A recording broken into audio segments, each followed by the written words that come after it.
do specific, have done direct mental health treatment with folks. If you've done any, you know that the secrets make us sick, yes? Isn't it the secrets that cause people the pathology? Right? How long have white people had to hold this secret? How long and how many generations had to stop and pretend Grandpa didn't do what he did? That the wealth we enjoy was not on the backs of some of these little girls. Think about how long one had to keep that secret. And the only thing you could do is either pathologize the other. It's all their fault, because it certainly wasn't great-granddad. Look how well he dresses.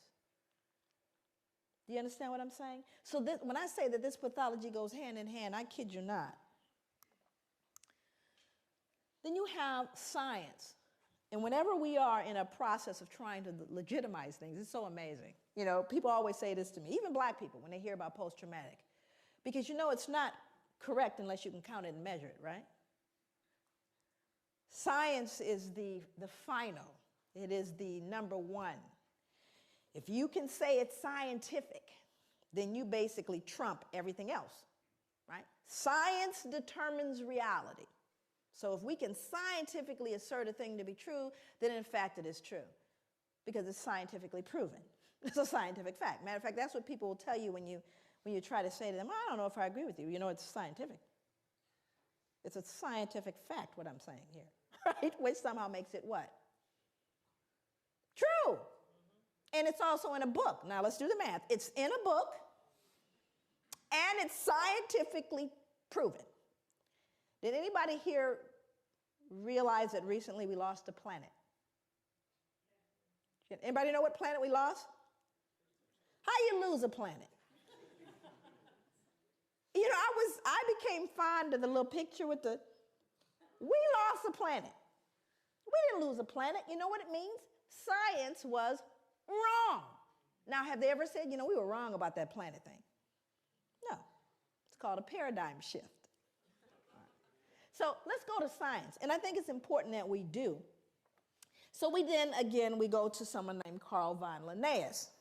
Now, Carl von Linnaeus becomes an important character in this whole conspiracy of silence and legitimacy and removing the dissonance.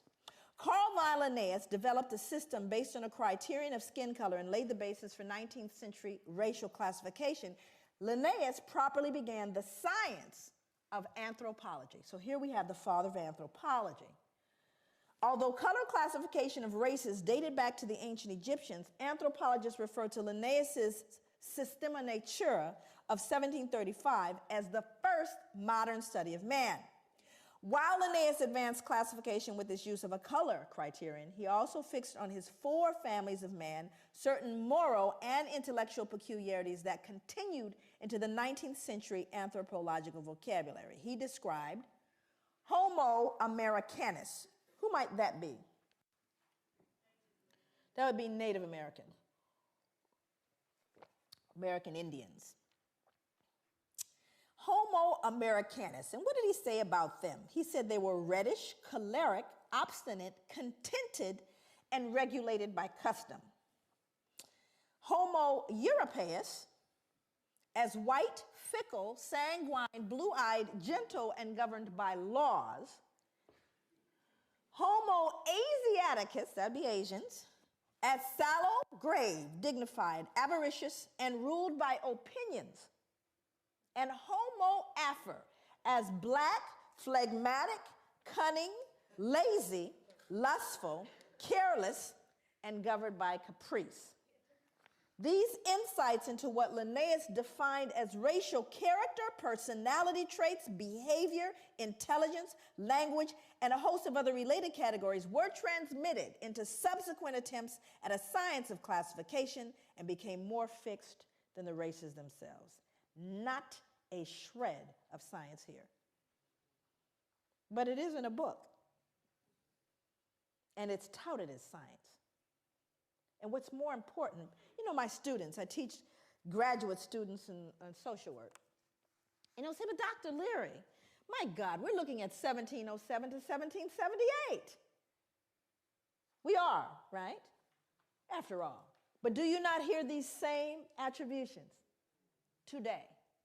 You know those blacks, they're lazy, all of the exact same, am I telling the truth?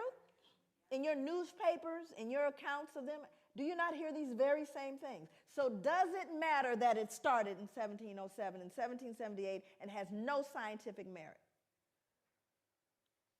That's multi-generational, is it not? It's being passed along. Part of the swallowing into the social gullet. Those are the beliefs, you see. So it doesn't matter whether it's true or not. And thank you, Carl von Linnaeus. Again, he's removing the cognitive what? Don't they deserve to be treated the way we treat them? Have we not just justified what we've done? After all, I just told you this is who they are. We're not wrong. We're just trying to keep the domestic tranquility. Makes sense. I'm having a clicker thing. There we go. Johann Friedrich Blumenbach. Just look at him. He's not right. We could tell already. But he had to contribute his part as well. He says, now this man, Johann Friedrich Blumenbach, he was an individual. How many of you are familiar with the term Caucasian? Oh, yes. Then you know Johann.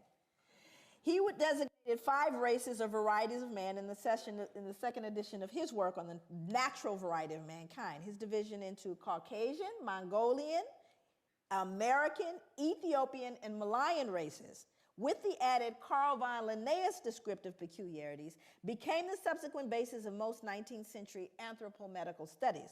While Carl von Linnaeus founded his system principally upon skin color, Blumenbach considered a combination of color, hair, skull, and facial characteristics as fundamental means for classifying the 5 varieties of man. Central to his study was the Caucasian, a term which he originated. He took the name Caucasian, listen for the science, from Mount Caucasus because its southern slope had cradled what he felt to be the most beautiful race of men, the Georgian. The Caucasus near Mount Ararat, upon which the biblical ark came to rest after the flood, seemed the appropriate source for the original race of man. No science yet.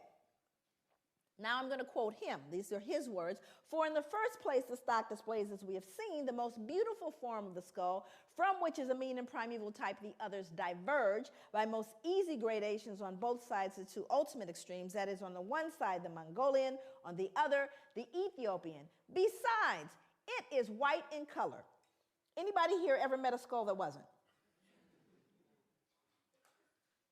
Besides, it is white in color, which we may fairly assume to have been the primitive color of mankind. Zippity-doo-dah, no science, nothing to found this whole thing. He figured white skull, humanity began white. It's scary, but it's in a book, and it's touted as science, and we swallowed it without question. But race is a concept of society that insists there is genetic significance behind human variations in skin color that transcends outward appearance. However, race has no scientific merit outside of sociological classifications. There are no significant genetic variations within the human species to justify the division of races. Mankind is one. We are one humanity. Isn't it a shame that we are still debating that in 2008? But the reason why we continue to debate it is we still try to reconcile the ugly stuff that we've never dealt with.